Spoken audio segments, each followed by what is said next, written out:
saqué. Voy a sacar mis propias.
Oye, Antonia, anda a buscarlos pues, para que... A los niños.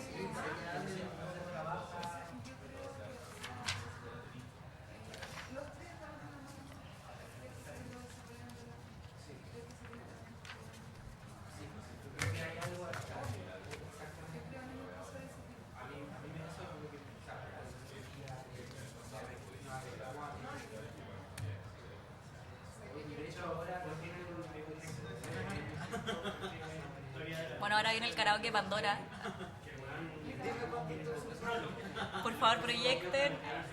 Karaoke Shakira también. Y Juan Gabriel.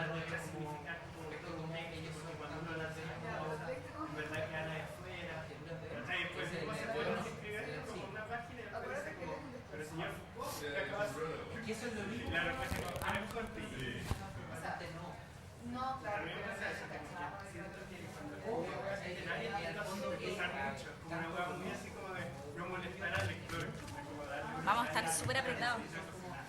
¿Cómo estáis?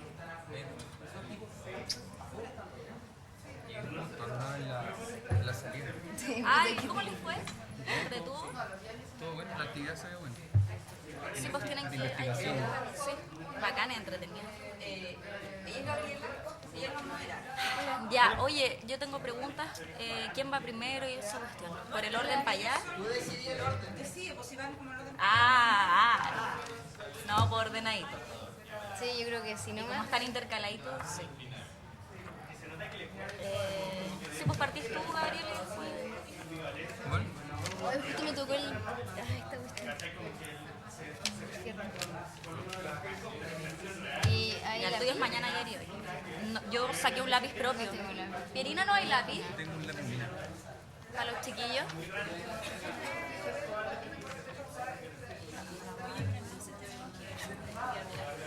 Sí, claro. A mí lo que me dijeron es que la idea es que ustedes mismos discutan como sus textos. Hola, ¿cómo estás?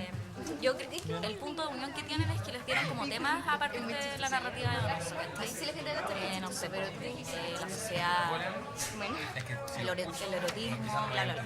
sí, sí. Y eso es como el punto de unión que los sacaron de ahí, pero que son obras que igual se deben alejar porque son propias de la narrativa donosiana. Entonces la idea es que funcione un poco como un taller. ¿Cachai? Como que ustedes mismos opinen de los textos de los otros. Y la modalidad yo estaba pensando que cada uno lea y después hablemos, pues, y discutamos. Yo los voy a presentar a todos primero con su currículum y ahí voy a dar la palabra. ¿Qué son? Vemos qué preguntan. Hola. Ya, entonces vas tú primero, después va la cara. Después chistes argentinos. Qué humilde, ¿no? ¿Qué cosa? Y la Ah, moneda. los carrots. No, lo que Ah, estoy hablando ajá, de por sí. acá. Un poco. Bacán igual. En bola no había que darle tantas vueltas. Hacerle el kit lo más posible. Sí, a mí me costó harto. Sí, que es difícil hablar de la familia, pues, sobre todo con puras Oye, personas tengo ajenas a este eso. currículum tuyo. Aparte que es un tema que viene más que tratado desde los 90. así que Estudiante actual de ¿Cómo hacer un literatura texto creativa, interesante? ayudante de Súper- Shakespeare, ¿verdad? Sí, sí. Y De hecho, sí. taller de Me narrativa en parece juegos que de me legislación. ¿Querés que agregue algo como donde nací? Por si después necesito. Ah, vale. O a lo mejor que hay, no sé, escrito Yo algo. O sea, siempre que me solo voy a decir que mi texto es chistoso. Lo que no sé si la gente va a decir que es chistoso. ¿Lo puedo ver? Lo tiene él.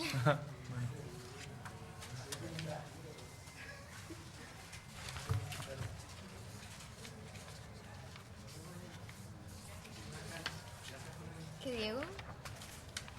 Ahí traen lápiz, Ninguno yo Carla. conozco eso. Porque tú eres amigo del Diego Labarca, ¿no? Sí, fue un compañero. Es para la Carla. ¿Lo has Yo aquí visto? tengo uno. Hace como un mes y medio. Sí, Sí. un rato igual. Yo igual. Pero no, en realidad no estaba hablando mucho. No un usuario activo de redes sociales. Sí, ya, pues lo he visto mucho. Pero, ¿qué vamos a juntarnos? Bueno, Me invita al cumpleaños de mi hijo, que va a ser para cumplir un año. tengo un hijo, no tenía idea. Sí. Y cumple un año. Sí. Bueno, y bacán. Y había invitado al Diego a mi Yo tengo ahí. Pero eran personas de la U. En la chaqueta, Bueno. en el abrigo, en un bolsillo. Hicimos juegos como de baby shower. Hay bolsillos a los costados. Ah, los míos eran verdes.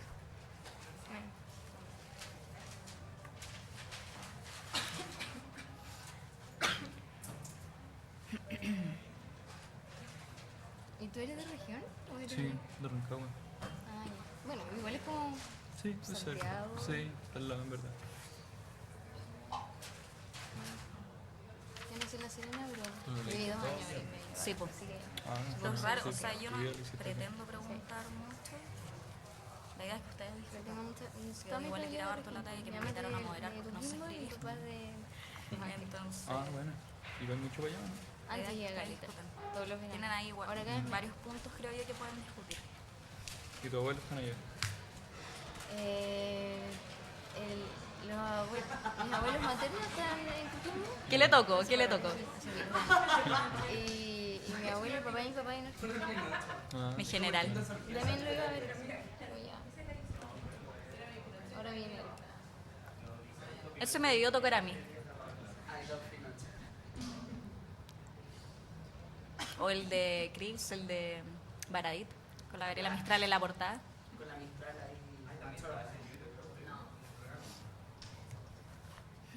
Creo que falta un micrófono, ¿no? Ah, Falta uno.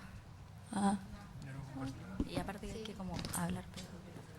Oye, en las cátedras a veces están con los micrófonos y se lo... Claro. se pasan. Que podríamos pedir a lo mejor. Ay, decime que está malo. Porque me gusta que leer. Como que tuve que hacer mucha descripción y supongo que alenta un poco la...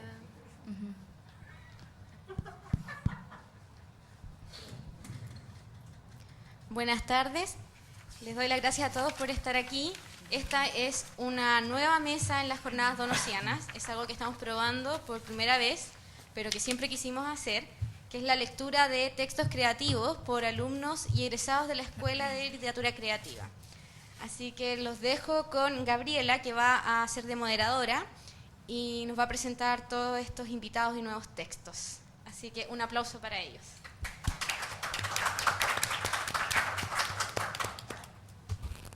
Hola, hola.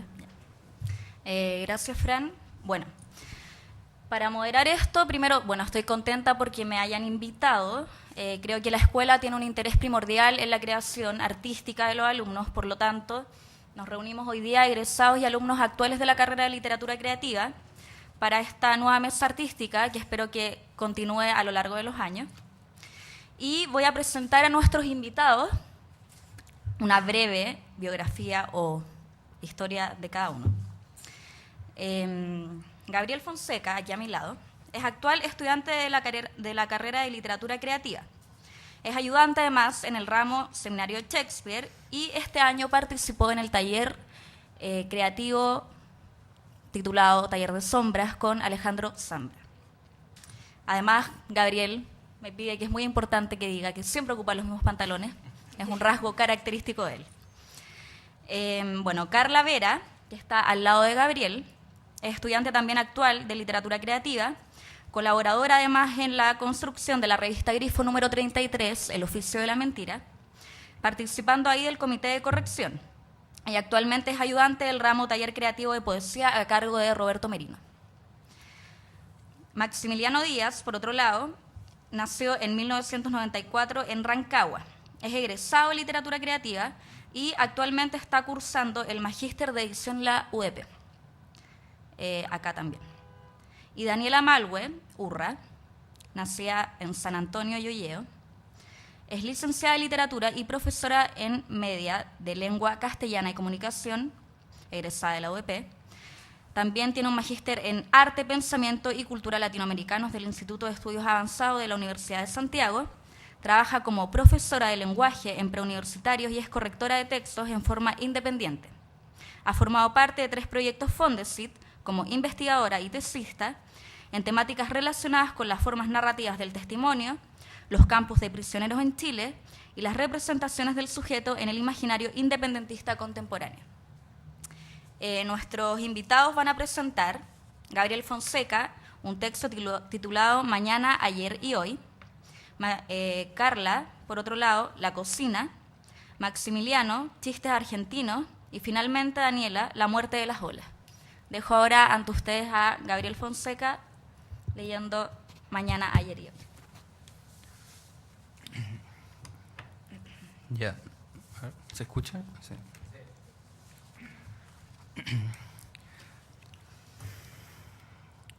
Llevaba poco más de 3 meses con una enfermedad terrible.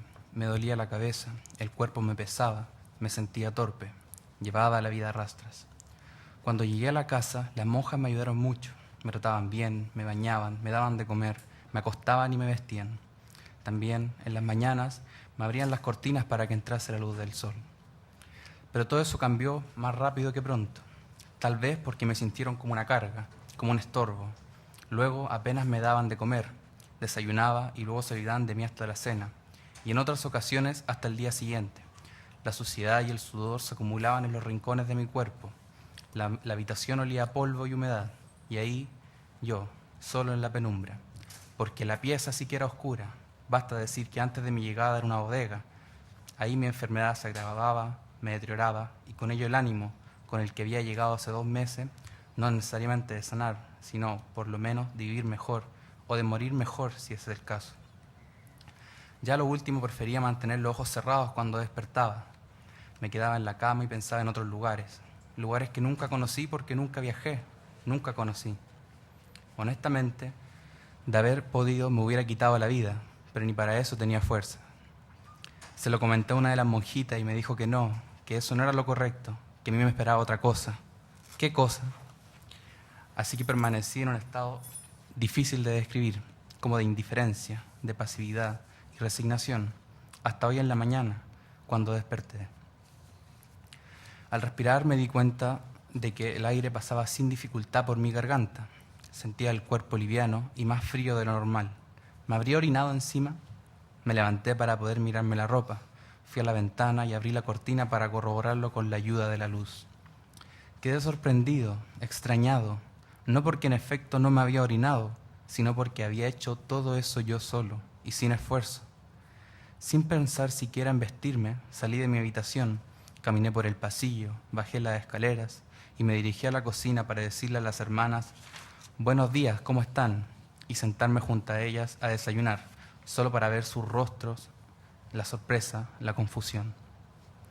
Pero allí no había nadie. Tampoco había rastros de que ya hubiesen desayunado. Tan pronto como vi la puerta principal, me olvidé de las hermanas, y el ánimo que antes había perdido, ahora lo recobraba con creces. Tal vez ya era demasiado viejo como para salir a campo abierto, y así como estaba me podía enfermar y recaer de nuevo, pero sentía la necesidad de ver algo nuevo, de salir de esta cárcel en la que estaba. A paso lento y con tranquilidad me encaminé hacia la entrada, pero cuando estuve frente a la puerta y me disponía a mover la manilla para abrir, noté algo raro en mi mano. Temblaba de una manera extraña, los dedos se juntaban y se movían junto con la muñeca. ¿Tenía Parkinson? No que yo recuerde.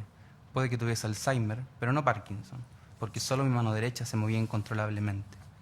Aún así quise seguir adelante, pero cuando mi otra mano se apoyó sobre la puerta para empujarla hacia afuera, esta me pareció frágil y una corriente recorrió mi cuerpo. Sentí miedo y me arrepentí de haber hecho lo que hice, fuese lo que fuese. Quise volver a mi habitación, a la cama, al polvo, a la humedad, al frío, a mi enfermedad. Corrí como un viejo de mi edad puede correr, hasta llegar a mi habitación. Entré y cerré la puerta con llave, pero la paz que tuve se desvaneció tan pronto como observé que allí no había nada, ni mi cama. A pesar de no haber cosas en la habitación, me pareció más estrecha de lo habitual. Esa sensación se atonó hasta provocarme mareos. Me desmayé y un ruido que provenía del techo me despertó. Parecían pisadas de personas. Lo hubiera querido saber, pero ni siquiera me animé a abrir los ojos. No otra vez. Una tarde la hermana Josefina le leyó una antigua carta a la madre Inés, que según ella encontró en una de las habitaciones mientras hacía el aseo. ¿Otra más?, le respondió.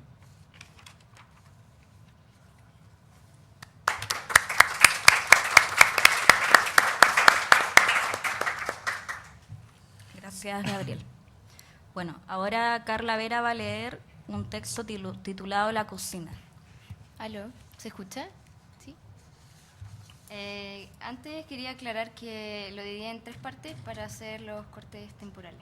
Y los voy a nombrar. Primera parte. Entra Ignacia, una joven delgada, 1,65 m y 21 años, pálida y de pelo negro con ojos color miel. Saluda a la silueta que lava una torre de platos y se fija en el culo grande que resalta con los jeans ajustados de bolsillos pequeños y cierres dorados. Le pregunta cómo se llama. Lady, le responde, una mujer de 25 años de piel morena con los labios pintados de rojo. Ignacia hace una mueca de burla sin que se dé cuenta. Es la nueva nana. Antes estaba la Mirta, una señora peruana de 45 años de pelo rojo teñido con un diente recubierto de oro, una gorda que transpiraba con gotas en la cara, limpiaba solo lo que estaba a la vista y aspiraba una vez a la semana. Se demoraba 25 minutos en hacer una cama porque se ponía a ver Facebook en el celular, pero era honesta y confiable, incluso acusete, maternal, se preocupaba por los niños, le enseñó a leer al Benja, el hermano de 11 años de la Ignacia. Un día discutió con la María Jesús, la hermana de 18, y al poco tiempo renunció. ¿De qué parte de Colombia eres?, le pregunta la Igna mientras pone a tostar una marraqueta y se hace un café con leche. De Cali. Ah, no cacho. He ido a Cartagena. La Lady mira de reojo el refrigerador que está repleto de imanes como recuerdos de diferentes lugares. Pues está, ¿en qué trabajabas allá?, interrumpe Ignacia, porque ya se aburrió de la conversación después de haber tenido tantas nanas, casi no se involucra con ellas. En un restaurante. ¿Cocinando?, pregunta ahora con interés. Lavando platos. Entra Claudia acelerada, que tiene el pelo de un color muy poco natural, una mezcla entre rubio y naranjo, con una piel morena arrugada de tanto tomar sol, pecas tapadas con base Bobbi Brown y una cartera prune. ¿Todavía no te vas, mamá? Me voy ahora, estoy súper atrasada. Lady, prepárate unos zapallos italianos con arroz para el almuerzo. El Benja y la María Jesús llegan a almorzar hoy. Ahorita, le dice ella. Aunque no sabe cómo se prepara el plato, pero está tranquila porque cocina con los tutoriales de YouTube. Claudia saca las llaves del auto y desaparece. La Ignacia se va a duchar. La Lady está en Chile desde hace 1 mes y medio. Se vino con su esposo e hijo a juntar plata para luego volver a su país. Habla rápido y fuerte. Los Quesada se dicen entre ellos que no le entienden nada y que les parece de otro mundo. Dice garabatos chilenos como weón, pero le salen forzados y trata de usted a los demás. Segunda parte. Esta cocina tiene 52 gallinas. Están en los cuadros el servilletero, especiero, campana, adornos, reloj, cortina, tazas, etc. Adornos de gallina sobre la panera, la campana de ventilación, un par con huevos sobre la mesa y un gallo de 50 centímetros sobre el refrigerador. La gallina es un ave que no vuela. También era utilizada para la brujería y es un animal que se tenía frecuentemente en el sur. Las mataban en el patio y luego las comían. La María Jesús está haciendo un jugo natural de naranja con un exprimidor eléctrico. Ella es sociable, enojona, orgullosa, le gustan las teleseries nacionales y el reality. Se ha criado entre nanas y cuando chica las mordía, a ellas, a sus hermanos y a los amigos de su hermano. Se hace amiga de las nanas antes que todo, es la primera en saber sus problemas y por qué están en Chile, en el caso de la mayoría que son extranjeras, pues ellas quieren conversar con alguien. También ella es la razón por la que se van. Te escuché hablando muy amiga con los jardineros, le dice la Jesús la Lady. Ay, no, pues si yo estaba limpiando la terraza y él me miraba. Yo le dije, ya pues, trabajé. Responde con risas. Me tinca, le insinúa la Igna con ironía. El otro día te vi hablando con el haitiano. Ah, pues que quiero aprender francés. Entra Benjamín gritando, hola, tira la mochila al suelo y le pide la once. ¿Quieres un chocolatico calentico? El Benja se lleva en bandeja la once, leche con colacao y yogur con chocapic. La Jesús se queda conversando con la Lady. La lámpara fluorescente de la cocina está prendida. Siempre está prendida y es blanca. Fría, le dicen en construcción. Se utiliza porque con ella se ve más. Pero esta cocina es cálida por la exagerada decoración que tiene con estas gallinas. A la mamá le gusta estar con todos sus pollos. Tercera parte. Anteriormente, toda la familia comía junta la noche, cuando viene la reina y Claudia no trabajaba. Ahora viven en Las Dalias, en Providencia. Luis Quesada, el papá, es del sur, de Los Ángeles, y estudió en la Universidad Austral. Hoy en día sale de la casa a las 7:40 a dejar a los niños al colegio, por lo que nunca se topa con las nanas, y vuelve a las 8:30. Raja, come solo y ve las noticias. Ya nos esperan para comer. La Ignacia come en su pieza, el Benja también, Claudia almuerza en la pega y no come en la noche, y María Jesús, cuando llega a almorzar, come en la cocina con las nanas. La María Jesús había invitado a su hermana a hacer cupcakes. Cuando bajaron a la cocina y buscar los ingredientes no encontraron los moldes de silicona de la Jesús. Ella los buscó por todas partes, enojada, y no los encontró. Fue a preguntarle a la Lady, que estaba jugando fútbol en el patio con el Benja, y le ordenó que los buscara también. Que no pueden desaparecer, tienen que estar, están guardados en este mueble, apunta. Yo los usé la otra vez, así que deben estar. Usted los lavó esa vez, ¿se acuerda? ¿Dónde los dejó? La Lady surgió, puesto que la Jesús estaba haciendo un escándalo y la estaba inculpando. Desarmó toda la cocina, sacó todos los cajones y se metió en todos los muebles, pero no los encontró. Desde ese momento se hizo unas pocas palabras, lo justo y necesario, y ni siquiera se saludan. 2 meses después, la Lady le va a mandar un WhatsApp a Claudia, escribiéndole que no puede trabajar más y que le dé 55 días de trabajo. Los moldes de silicona los tenía una amiga de la María Jesús, los había prestado y no se acordaba. Claudia tendrá que buscar a otra nana, ya que ella y el marido trabajan todo el día y no pueden dejar al Benja solo, todavía es muy chico. Hay muchas, pero es difícil encontrar una que se quede de forma permanente. Les han tocado de todo, buenas y malas. La señora Ana era muy buena persona y le gustaba hacer las cosas bien, pero se fue a otra casa donde le pagaban más. Ella duró 4 años. También habían otras como la Juliana que mandó a Claudia, la Luisa que se comía los dulces de los niños y los dejaba en lo más alto del refrigerador porque no alcanzaban. Una que no se acuerdan del nombre, pero se robó hasta los calzones de la Ignacia. Entonces vendrá la señora Rosa, que dejó su familia en Perú para empezar su vida de nuevo, porque el marido se la cagaba con cuanta mujer lo pescara. Ella va a tener buena voluntad para hacer las cosas y se va a lavar el pelo con el champú y bálsamo de Claudia. Cada día se le pondrá más brillante. Y la cocina, poco a poco, deja de ser un lugar de reunión, como la comida de la noche, y se convierte en un lugar de paso. Llegan a la casa, pasan primero a la cocina, se topan con alguien, o tal vez no, y salen.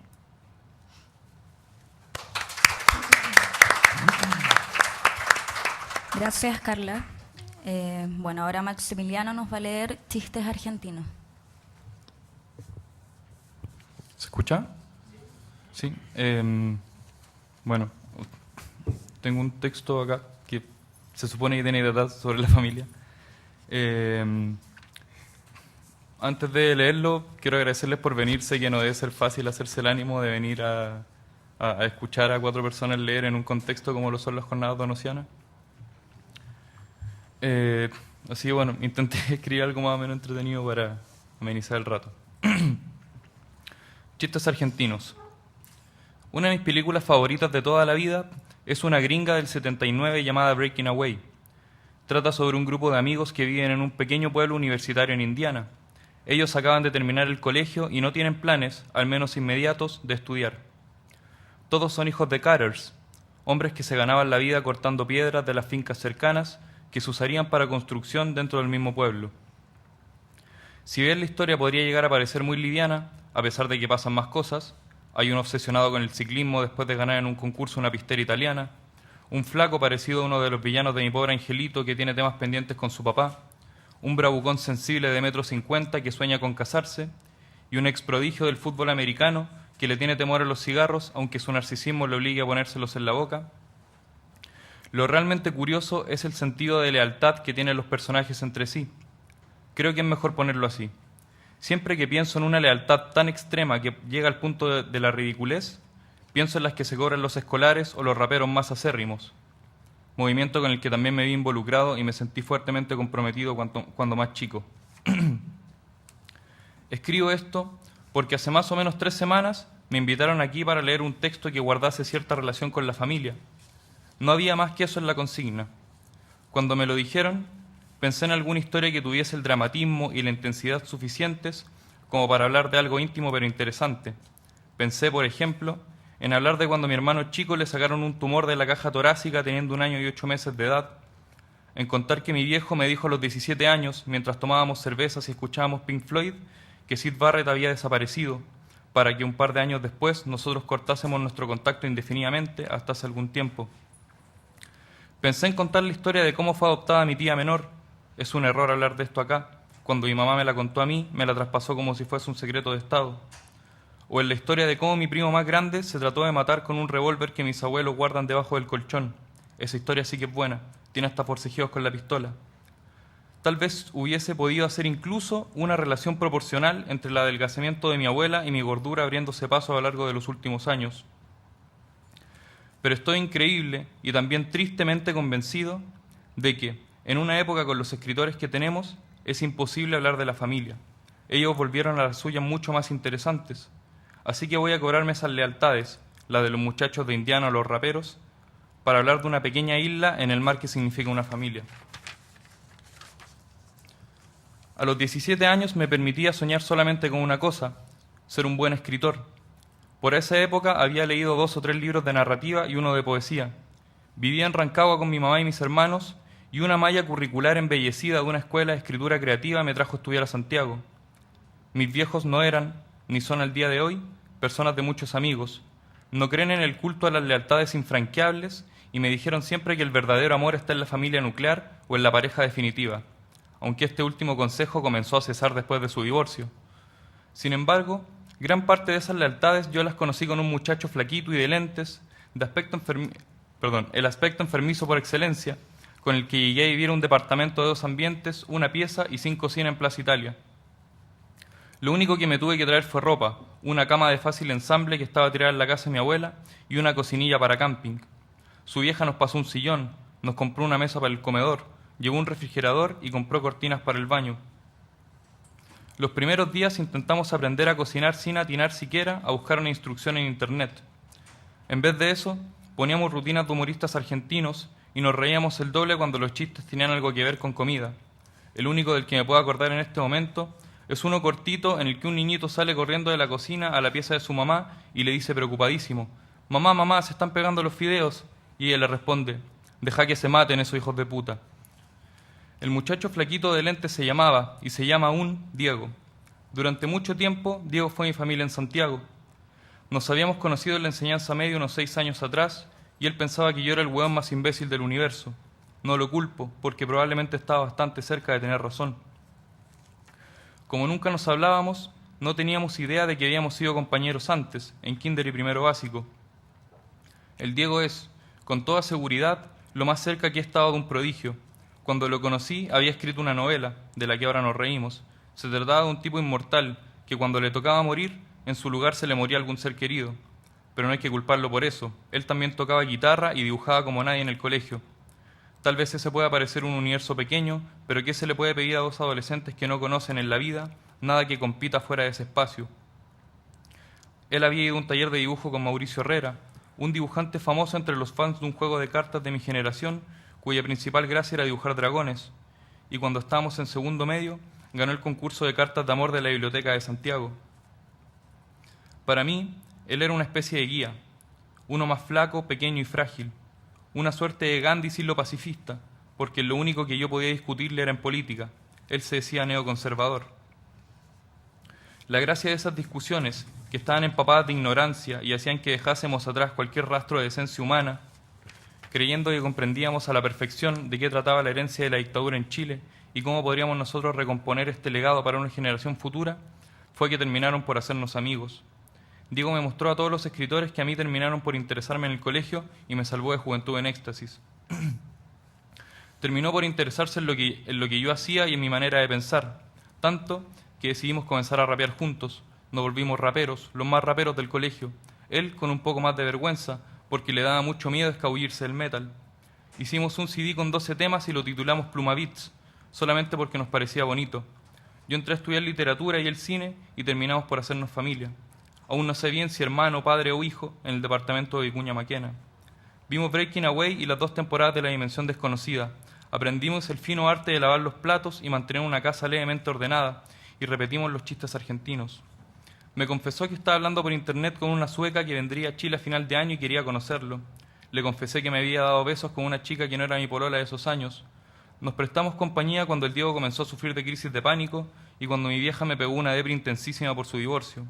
Diego me compró un churrasco y una Coca-Cola cuando me pateó una chica obsesionada con las plantas que yo pensaba que era el amor de mi vida, y yo le prometí devolvérselo cuando él se sintiera igual. Lo bueno de todo es que él ya no se siente mal. Creo que a estas alturas ya no sé muy bien cómo seguir. Sería sensato dejar aquí una constancia, alguna especie de huella de qué es lo que pasó con el Diego, pero el triste giro para quienes estén levemente interesados en esta historia es que no pasó nada. Seguimos siendo amigos, administramos una página de memes, ya no vivimos juntos porque las familias no viven juntas para siempre, pero hacemos lo posible por almorzar juntos una vez al mes. En septiembre hicimos ceviche. Gracias.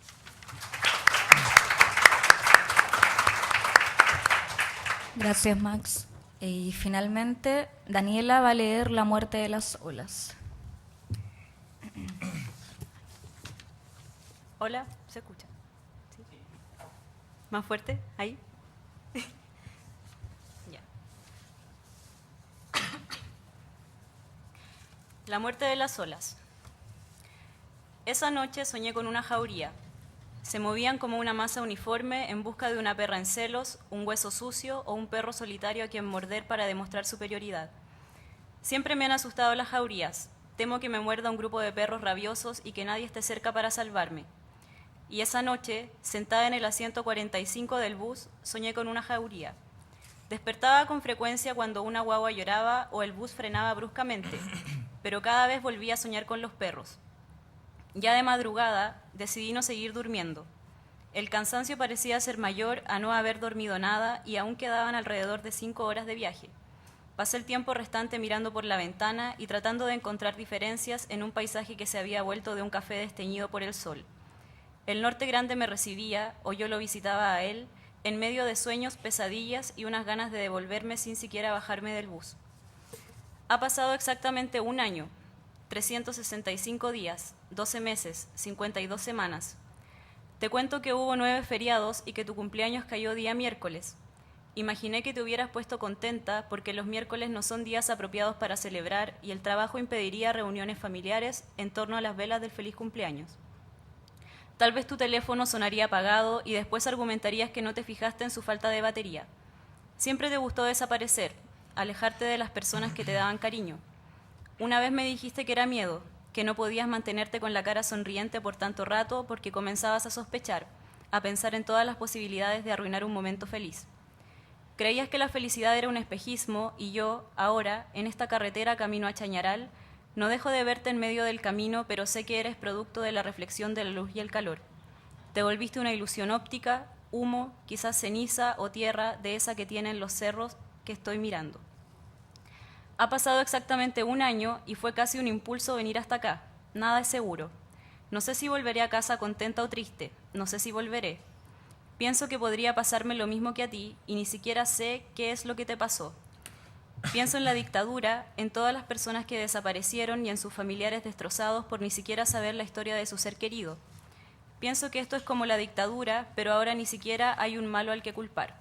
Nada, nada. Solo una carretera recta interminable en medio de cerros café y un cielo muy azul. Estaba todo bien, sospechoso. Volvíamos a vivir juntas después de unos años de inestabilidad familiar.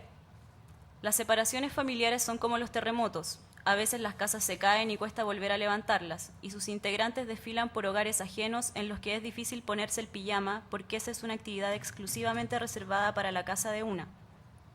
Así me sentí en casas de amigos y familiares muy queridos cuando mis padres se separaron y el terremoto me obligó a arrancar. Nunca estuvimos enojadas, al contrario, fueron las condiciones materiales las que nos obligaron a dejar de vivir juntas. Estaba todo bien, sospechoso.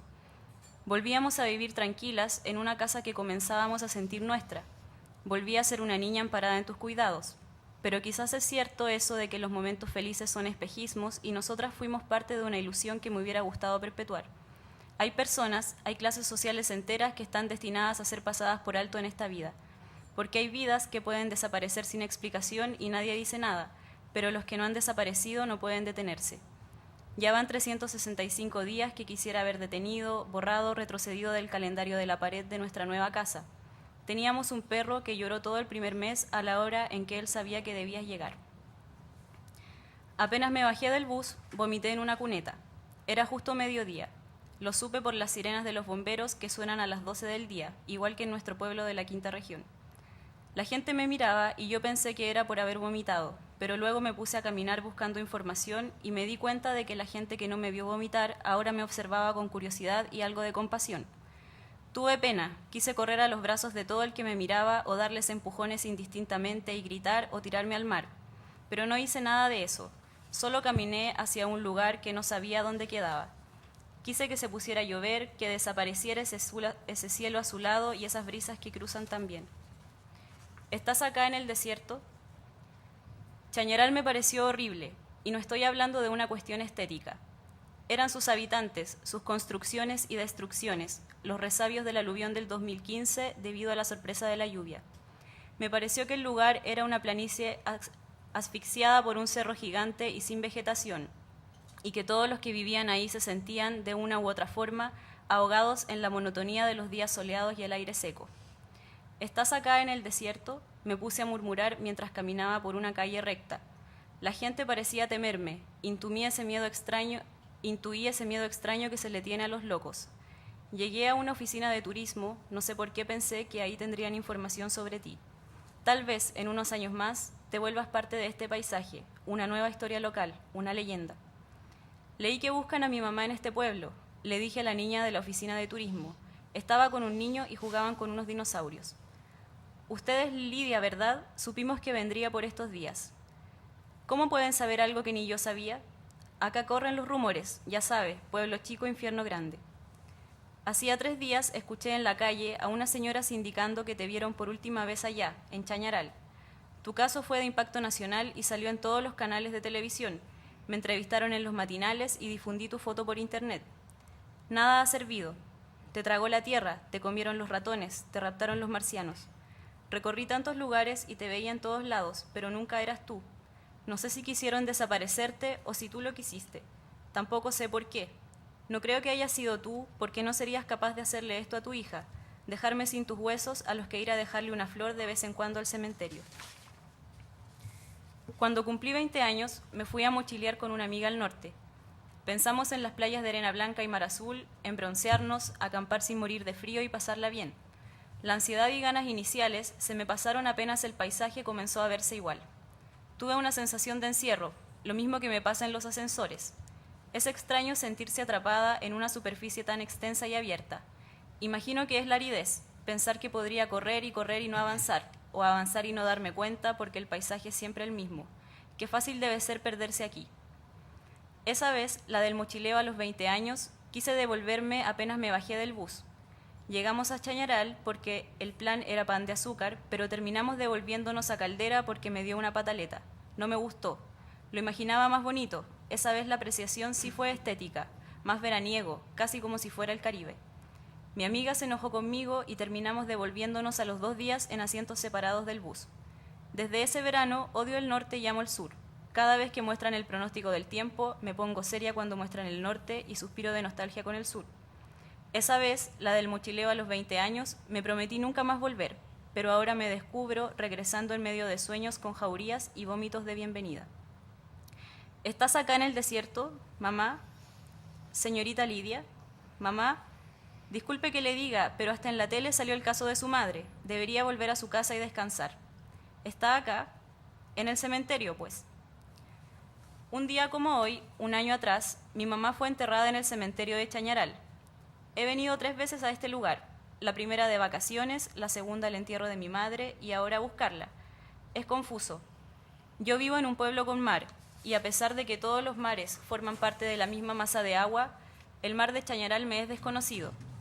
Con mi mamá acostumbrábamos dar paseos por la playa o el borde costero. Qué difícil hablar en pasado sobre ti. ¿Las madres pueden quedar en el pasado? la forma en que nos gustaba pasar tiempo juntas. Me gustaría sacarte de ese cementerio en el que me dicen que estás y tirarte al mar, como en la dictadura, pero esta vez sin la intención de esconderte. Es todo lo contrario. Quiero verte muerta y lanzarle flores al mar, que llegues a la playa de Yoyeo y poder repatriarte, sentirte en casa. Mirar el mar y saber que estás ahí, que me saludas con cada muerte de las olas. No recuerdo el día de tu funeral. Recuerdo que desapareciste, que te busqué con desesperación, que me entrevistaron, que publiqué tu foto en todos lados, que lloré a gritos, que me dejaron faltar en el trabajo, que me fui de la casa que comenzábamos a llamar hogar, que dejé de trabajar, que me volví un alma en pena. A veces pensaba que yo era la desaparecida. Señorita, acá todos estuvimos muy conmocionados con lo de su madre. Yo creo que del aluvión que no nos nombraban en la tele. Es emocionante ver en imágenes el lugar donde uno vive, ¿no le parece? El cementerio de Chañaral es más bonito que el de nuestro pueblo. Tiene estatuas y unos mausoleos gigantes. Pienso que ambas podríamos vivir en uno de esos. El hombre te vino a matar acá. Los hombres siguen matando mujeres y escondiéndolas en el desierto de Sonora, solo que a veces ese desierto se vuelve campo, ciudad, pampa. Ahora solo quedaba volver a casa, a mi pueblo, a mi mar y recuperarme de mi ausencia cerebral. Esperé toda la tarde el bus de la noche, no quise ir al cementerio. Cuando subí al bus de vuelta a casa, vi a lo lejos una jauría. Gracias.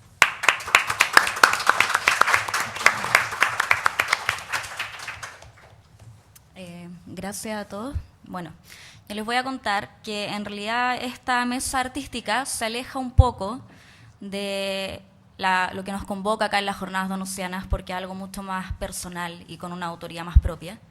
Sin embargo, a nuestros invitados se les pidió trabajar sobre algunos ejes centrales, unos temas, como la familia, lo cotidiano, el erotismo, temas que fueron sacados en el fondo de la narrativa de Donoso.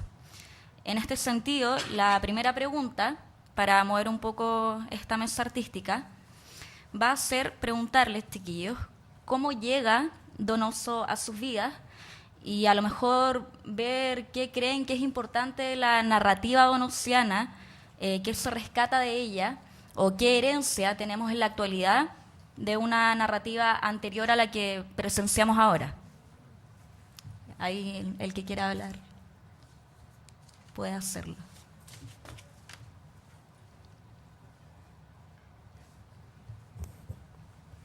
No me dijeron que haber preguntas. O sea, bueno, no sé, en realidad no sé el caso de los demás, pero Donoso llega a mi vida por temas netamente como académicos. Yo no tenía idea de quién era él hasta antes de entrar a la universidad. Creo que soy la persona menos adecuada para poder hablar de su obra. He leído 2 libros suyos. Mentiría si dijera que no me interesa, pero mentiría también si dijera que en el fondo he hecho algo por estudiar su obra.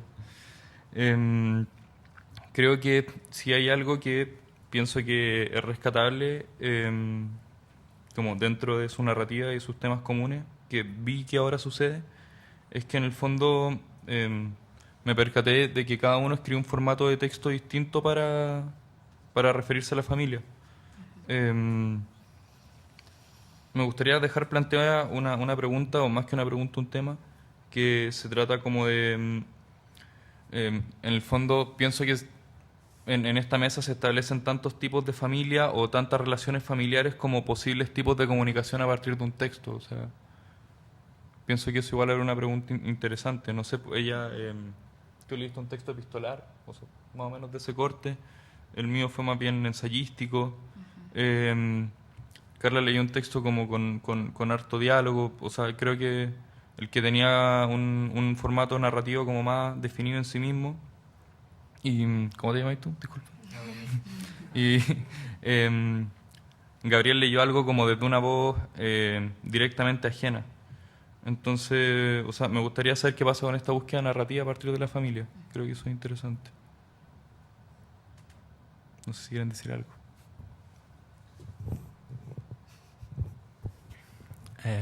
Bueno, primero respondiendo a la pregunta de Gabriela, al igual que mi compañero, yo tampoco conocía a Donoso antes de ingresar a la universidad. De hecho, es peculiar que yo estudié en muchos colegios entre el sur y el centro de Chile. En ningún colegio jamás nos hicieron leer nada de Donoso. Y como hasta como entiendo ahora, y tengo 2 hermanas chicas, ahora sí lo hacen leer en los colegios. Entonces claramente hay un cambio de un par de generaciones a otra sobre la literatura que hacen leer en los colegios. En mi caso, para el texto, que no sé si está tan cercano a la familia, pero la referencia que usé o la inspiración, se podría decir, no. Fue un pasaje del obsceno pájaro de la noche, y de ahí viene el título igual del texto, que es Mañana, ayer y hoy. Pero quizá me estoy adelantando, ¿no? Sí.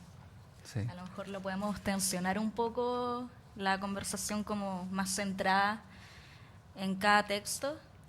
O sea, yo planteo esta primera pregunta en realidad porque mi interés primordial es que nos alejemos un poquito de Donoso y plantear una pregunta primera respecto a él para después ya abocarnos directamente al trabajo de ustedes, que es lo importante. Creo que si estamos celebrando a un autor importante, es bueno celebrando escribiendo.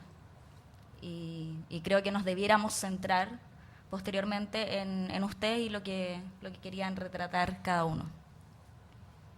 No sé, Carla o Daniela. Aló, sí. Bueno, yo también conversé con los compañeros antes y a todos nos pasó que nos enteramos de Donoso acá en la universidad. Me acuerdo que en primer año yo veía en los carteles el afiche de las jornadas donosianas y es un poco ridículo, pero yo nunca leí bien y pensé que decía Dionisianos. Y después, bueno, conocí más o sea, caché que era José Donoso, que era chileno, qué sé yo, pregunté, me dijeron que era muy bueno. Nunca lo leí hasta ahora hace poco, que leí El lugar sin límites y un cuento, el primer cuento de su libro de cuentos. Y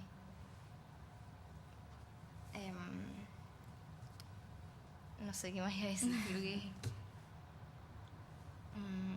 No, bueno, eso, lo conocí acá. Le he preguntado a otras personas si lo conocen, algunos sí lo han hecho leer en el colegio. Le pregunté a mi pololo, que estudió en la Alianza Francesa, y lo hace leer. Lo encontré curioso. Eso. Fue acá cuando lo conocí.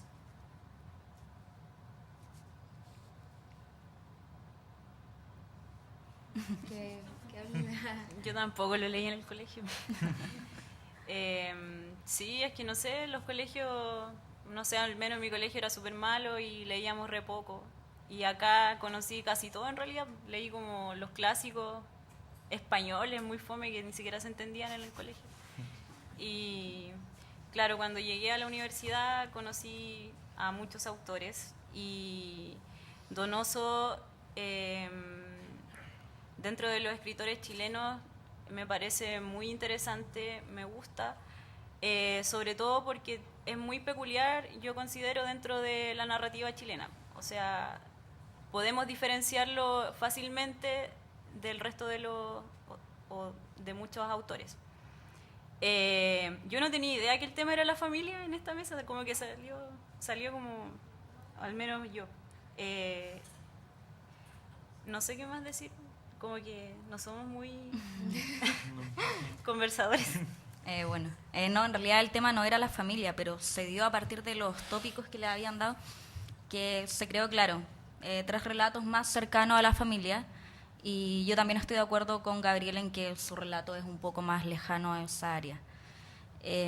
Ahora nos podríamos centrar más en lo que ustedes escribieron.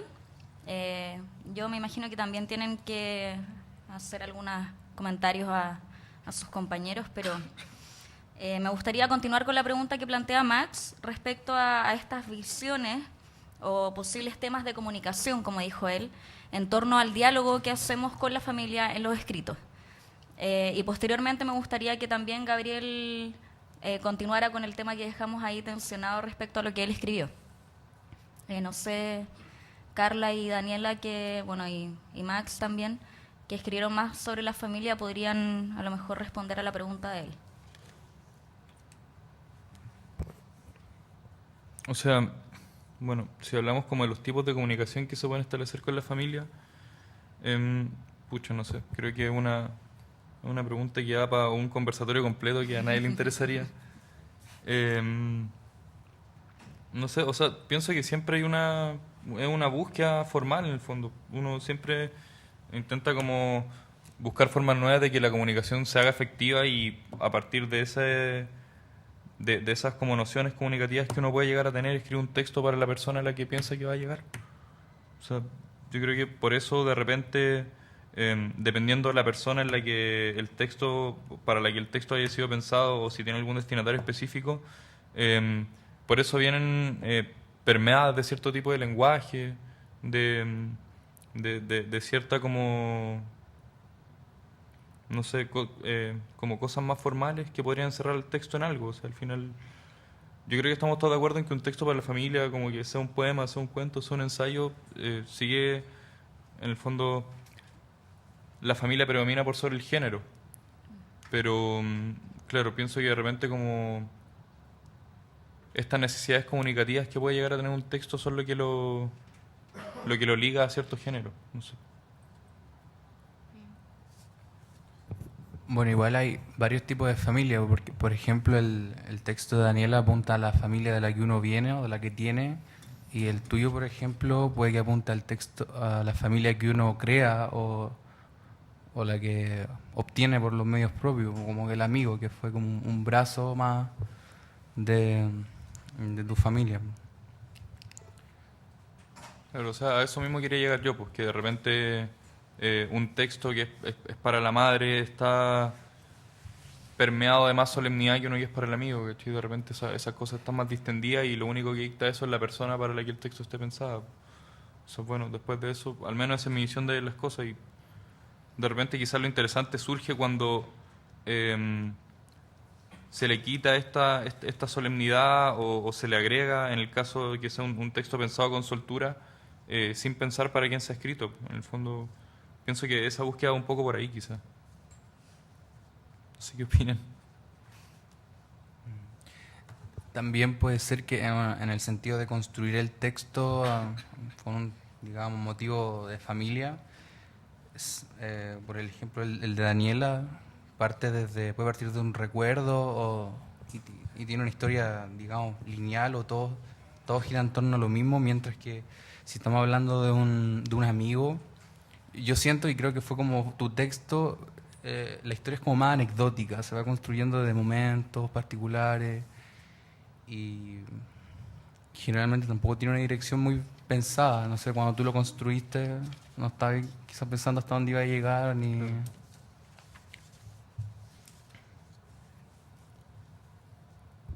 Que quizás podríamos hablar de cómo fue la construcción de estos textos para hablar también sobre la familia. Sí, pero antes recordar que el micrófono está abierto a que pregunten el público, si es que hay preguntas. Y por otro lado, Gabriel, a mí igual me interesa el punto que dejaste ahí como en tensión que iba a retomar para ver si lo podéis continuar ahora. Igual puedo chamullar y decir que es de la familia, o sea un texto literario, se puede decir lo que uno quiera. Bueno, como decía, hay un pasaje en El obsceno pájaro donde Donoso, o el narrador, como quieran, habla sobre un miedo que recorre a todas las personas, y él habla del miedo del ayer, del hoy y del mañana. Pero, bueno, como siempre no se explicita muy bien de qué miedo se habla. Y pensando un poco en ese miedo, o el posible miedo, construí el texto que leí, claro.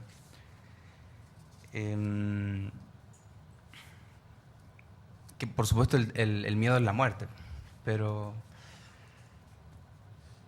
más que la muerte es la incertidumbre de la muerte, no antes de la muerte, sino de la posible después de la muerte. Y bueno, por eso creo un personaje que estuviera enfermo, porque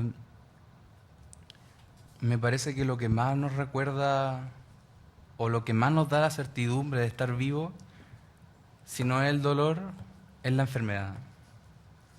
Pero tener esa carga constante puede ser una molestia o puede ser que nos falte algo físico, pero la enfermedad, esa cosa que te carcome con el tiempo y quizá el único dolor al que uno no se puede acostumbrar, porque hay dolores que quizá emocionales a los que la gente se acostumbra, pero la enfermedad uno jamás se puede acostumbrar. Siempre un día es de nuevo, empieza de nuevo. Entonces, bueno, por eso quise hacer a un viejo que estuviera enfermo y que quisiese alejarse de esa enfermedad, quisiese sanarse, pero que un día que despierta y que no está enfermo se siente bien, pero cuando se da cuenta de que hay algo extraño, siente miedo. Y quizás le gustaría vivir, volver a la vida a pesar de seguir enfermo. O sea, extrañar la enfermedad, encuentro que puede ser absurdo igual. La añoranza por la enfermedad, por el miedo a la muerte. Pero bueno, igual eso es algo irreversible.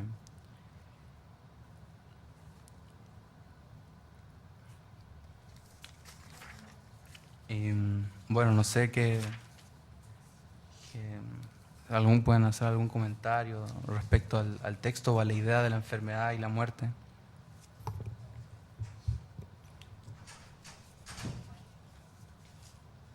O de la familia. Disculpa, Carla, ¿puedo hacer un comentario? Acá. Bueno, primero, agradecerles a todos que hayan participado, aceptado esta invitación. Y ustedes comentaban también que esto es como algo opuesto quizás a las ponencias o a las jornadas donosianas. Y primero decir que ojalá no fuera así, que la creación también tomara un rol importante en las jornadas, igual que las ponencias de investigación, y esto se pudiese mantener en los eventos futuros. Y bueno, nosotras también como equipo hemos conversado sobre obras de José Donoso y temáticas, por eso ahí les dimos a ustedes un como pie forzado. Y durante nuestras conversaciones también surgían estas historias familiares. Era inevitable para nosotros contar historias de, no sé, nuestros abuelos, historias de campo. Y bueno, fue una coincidencia quizás que aquí se diera el tema de la familia. Y yo quería preguntarle a Daniela cómo llegó a su historia, que también conversamos mucho nosotros sobre el miedo en la obra de José Donoso, y es algo que se ve mucho en tu cuento. Quisiera saber cómo llegaste a escribirlo, qué te inspiró a hacerlo. Yo lo que quería hacer era una historia de viaje. Yeah. Como que a partir de ahí salió el tema de la familia, porque al final como que me estoy dando cuenta que el tema del cuento es más la familia que el viaje, pero yo lo pensé como un viaje principalmente, ¿ya? Y cómo los viajes configuran en nosotros el recuerdo también. Cómo el viaje se vuelve un recuerdo, cómo en el momento de hacer el viaje uno recuerda cosas anteriores, etcétera, ¿ya? Y bueno, la familia obviamente es un tema del que nadie puede escapar, sea para bien o para mal, y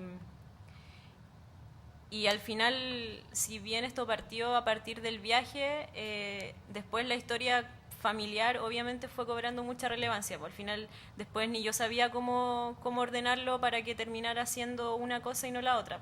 Terminó siendo nomás, no sé bien cómo hablar sobre esto tampoco, cómo catalogarlo, qué decir al respecto, pero lo que tengo muy claro es que sí, partió como una historia de viaje. Y pensando en la medida que iba haciendo el cuento, pensaba como en esto, justamente en el recuerdo. ¿Qué recuerdos se venían? ¿Cómo armarlo? ¿Cómo unir la historia? ¿Cómo hacerlo calzar en cuestión de tiempos, etcétera? Eso. Oye, ¿y la imagen de los perros fue a propósito del Lugar Sin Límites, por ejemplo, o fue también otra coincidencia? No, coincidencia. No pensando nosotros. Es que esto es anterior, de hecho, a la invitación de la jornada donosiana. Como que no hice este texto específicamente para la jornada. A mí me pasa cuando escribo que siempre parto, me cuesta tener una idea para como, voy a escribir sobre esto y no sé, va a salir tal cosa. La manera en la que yo escribo es como partir de una frase. Siempre como que se me viene una frase y a partir de esa frase armo la historia. Y en esta ocasión la frase que se me vino a la cabeza fue esa. Esa noche soñé con una jauría y de ahí como que armé la historia. Primero la frase, después el tema que era como ya una historia de viaje y de ahí lo demás. Como que de esa manera lo armé. Y siempre lo armo así, de esa forma. ¿Hay una palabra? Sí. No, yo tengo un comentario que me recordó eso de que una vez leí sobre el obsceno pájaro de la noche, que así lo empezó Donoso también. Él empezó por esta frase que se le ocurrió cuando vio en la Alameda, se bajó la ventana de la limusina y vio un pendejo cuico pero deforme. Y él se le ocurrió esta frase cuando Jerónimo de Azcoitía descorrió la cortina. Y ahí empieza todo, eso es una frase, él no sabe de dónde inventó el nombre, pero la imagen de ver a ese niño como, y toda la novela, que son partes muy diferentes, se arma a partir de esa sola frase, como de cómo lograr encajarle más cosas a esa frase suelta. Claro. Tampoco sabía eso. Y tengo otro comentario, pero para ustedes los organizadores, como que me gustó mucho esto de la mesa creativa y barceándome así, les propondría que en próximas versiones no la pusieran al final, sino al medio, como para borrar esa distinción entre la ponencia y la... Pero parece, hay otra mesa después, una conversación, sí. Ah, ya. Entiendo tu punto de vista. Ya, eso, gracias. Voy.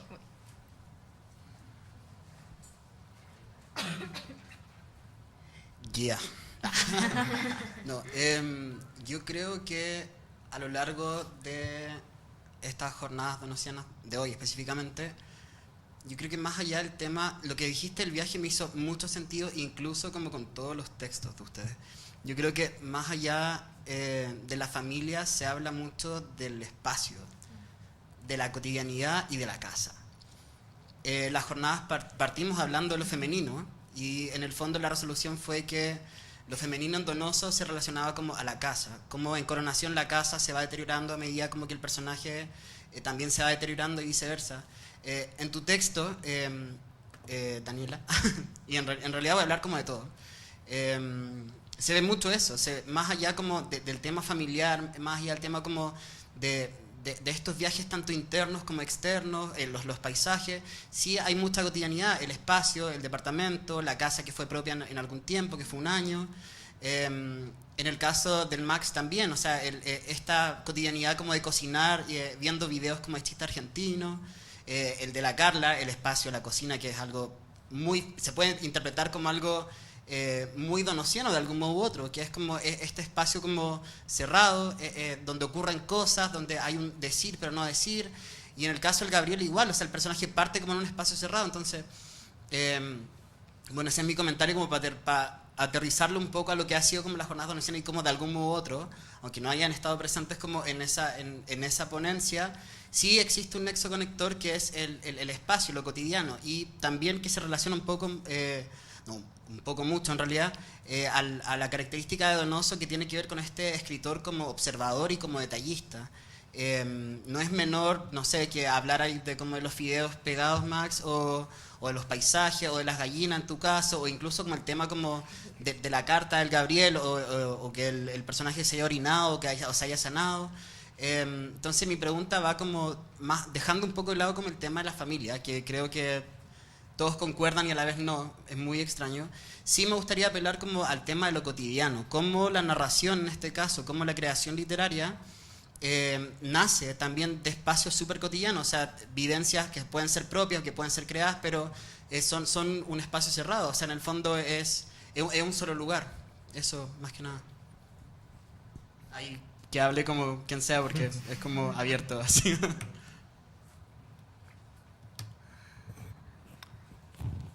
A ver si entendí. Bueno, o sea, ya la conversación es el cotidiano, ¿no? Sí, o sea, en realidad, antes de responder algo, no sé si algo yo puedo responder, me hace mucho sentido de que habléis de estas nociones, que la anoté, que son el viaje, el espacio y la casa, como una manera de conformar una suerte de linealidad entre los textos que leímos ahora. Creo que en el fondo el espacio y el cotidiano también es algo que se relaciona muy fuertemente con esto que estamos hablando de la familia. Por el fondo, son los espacios que tiene la familia para desarrollarse en cualquiera de sus formas, y donde en el fondo el imaginario de la misma familia también tiene que surgir dentro de un espacio. Entonces, para su desarrollo siempre es importante que exista algún lugar físico. Claro, o sea, en realidad no sé qué más puedo decir, creo que fuiste súper acertado. Yo voy a comentar un poco tu texto sobre la cocina como un espacio igual multicultural, porque vemos que las personas que transitan por ahí, ya sean las nanas o la gente que vienen de diferentes lados o hacen diferentes cosas, aunque lo que los conecta, me pareció a mí, era por el mundo virtual, por ejemplo el internet, la nana que veía Facebook o la otra que buscaba las recetas en YouTube. Y me recordó, por ejemplo, la realidad que estamos viviendo ahora en Chile de los inmigrantes, por ejemplo. Hay igual un choque multicultural súper fuerte, porque en muchos casos, no manejo las estadísticas, pero la mayoría o una gran cantidad de haitianos ni siquiera maneja el español básico. Entonces, ahí hay un choque multicultural súper fuerte y no sé si estabas pensando en eso cuando lo escribiste igual, pero creo que es un tema súper interesante, pensando igual en lo que mencionó Chris de la cotidianidad, porque es algo súper cotidiano. Vas en la calle y lamentablemente casi todos los barrenderos son haitianos porque es el trabajo que les dan. O vas a un puesto de comida rápida y también son haitianos los que te atienden porque son a los que les pagan menos. Entonces, yo no sé qué menos cotidiano puede haber ahora que eso. Gabriel, bueno, los invito a todos a continuar esta conversación afuera porque tenemos un café y la siguiente mesa empieza en 15 minutos. Entonces, por tiempo, los invito a que continuemos esto afuera. Estuvo todo súper bueno y los felicito y muchas gracias por participar. Un aplauso para ti.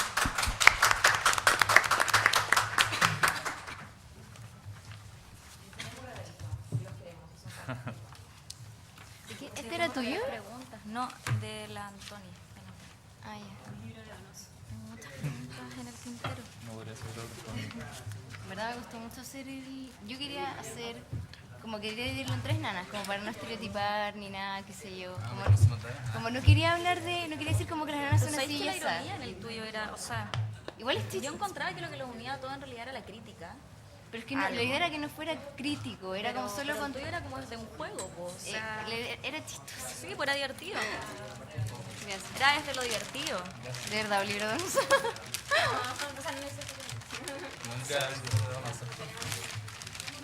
Para que lean para el colegio. ¿Cómo Ay.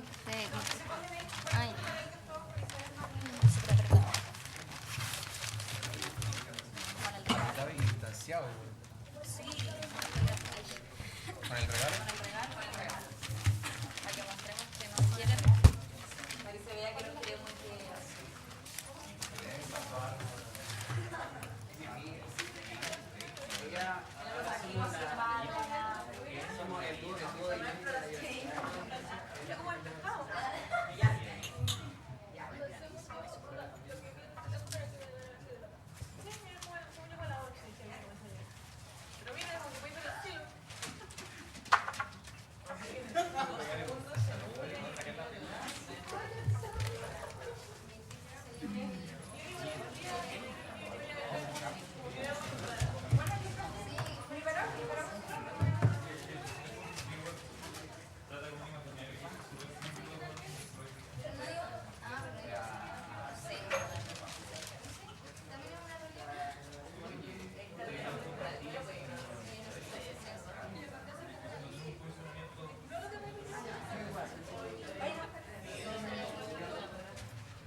dónde quedan las cositas con los nombres? Acá.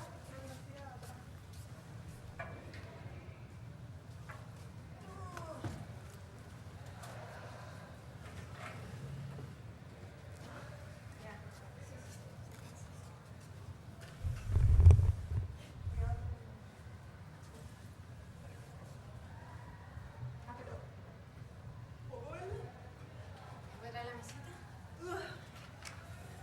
Ahí está dejando la silla y tengo los sillones porque va.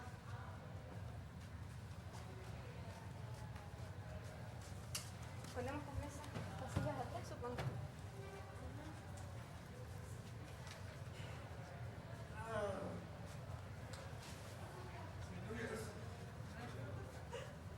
No voy a decir nada. No es necesario.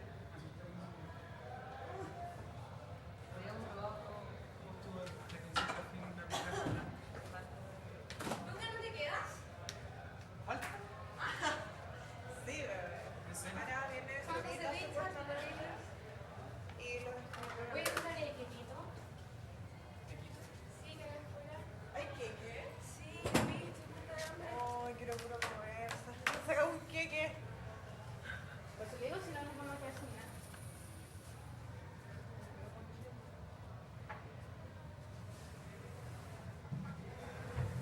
Muy de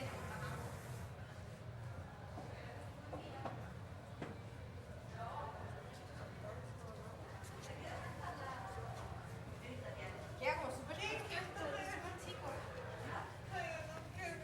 Pero no comía. Oye, me consigo la otra mesa. Yo te voy, estoy comiendo, ando con un queque. Mira, vaya a comer y amor. Es que nosotros nos siguen el micrófono. Consigo la otra mesa de Sí, pero. De mañana no le servía a nadie. Espérate, ¿eso quedó expuesto?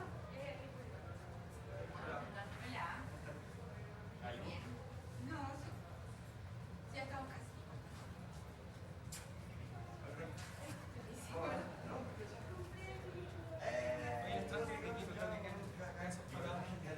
Demasiado mal.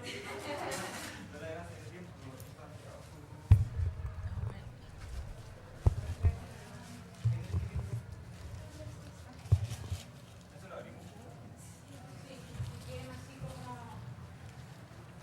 mirando y viendo.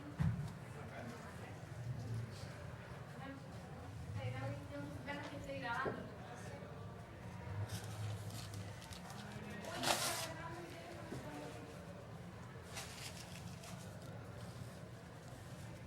¿No tengo un cable? Sí, lo teníamos echado. Ah, es que se me fue, no, estaba malo. Ahí estoy Sí. cargando. Estaba a casa.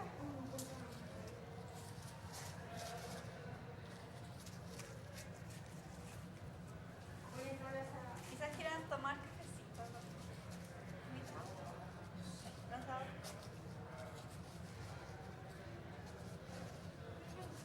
Vas a estar ahí, vas a sacar fotos. Sí. ¿Sabes qué? Por si acaso, porque no sé si va a hacer nada, dejemos los sillones más acá porque si no, no lo van a grabar. Esa camarita. Sí, pero está enfocado hacia acá, entonces no sé si va a dar eso.